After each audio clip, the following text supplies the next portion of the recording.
Question क्या है हमारा, एक वस्तु का क्रय मूल्य अंकित मूल्य से 20% कम है, फिर भी वस्तु पर 50% का लाभ प्राप्त करता है, तो उस वस्तु का बिक्री मूल्य यानी कि सेलिंग प्राइस पूछ रहा है।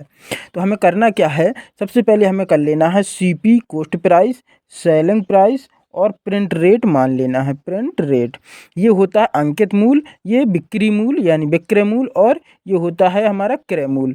तो हमें करना क्या है कि कह रहा है क्रय मूल्य अंकित मूल्य से 20% कम है, तो अंकित मूल्य को यदि हम 100 मान लें तो ये 20% कम है यानी 80 हो जाएगा।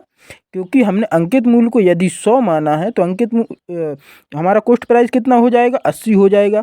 फिर भी वस्तु पर 50% का लाभ प्राप्त करता है, तो हमें लाभ और हानि तो क्रय मूल्य पर होता है, हमेशा क्रय मूल्य पर होता है, तो 80 का 50% अधिक करेंगे, यानी हम कह सकते हैं कि 80 का 50% लाभ, तो हमारा 100 की वस्तु 150 में बिकेगी क्योंकि 50% के लाभ पर। तो 80 का 150% जो भी होगा वो हमारा क्या हो जाएगा, सेलिंग प्राइस हो जाएगा। इसको हम 00 से 00 काट लेंगे तो 15 अट्ठे कितना हो जाएगा, 15 अट्ठे हो जाएगा 120 हो जाएगा। ये हमारा कितना हो जाएगा, 120। तो अब हम ये कितना का बिकेगी वस्तु, ये हमारी वस्तु 80 रुपये की वस्तु 120 रुपये में बिक जाएगी। दोस्तों ये हो गया, यही हमसे पूछा गया था कि 120 रुपये में बिकेगी। धन्यवाद। क्वेश्चन है हमारा, एक डीलर अपने माल को लागत मूल्य से 40% अधिक पर अंकित करता है, तो हमें करना क्या है, सीपी मानना है, कॉस्ट प्राइस, सेलिंग प्राइस भी मानना है और प्रिंट रेट भी मानना है। प्रिंट रेट मानना है, ये अंकित मूल्य, ये विक्रय मूल्य और ये क्रय मूल्य।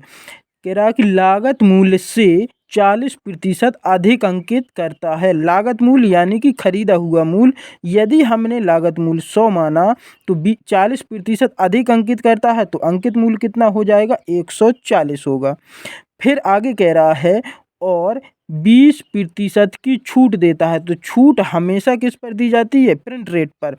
तो 140 पर 20% की छूट देगा, तो 140 का 20% होता है 28। क्यों होता है, क्योंकि हम यदि अगर निकालना भी चाहें तो 140 का 20% निकाल लेंगे, 140 का 20% कितना निकल के आ जाएगा, 28।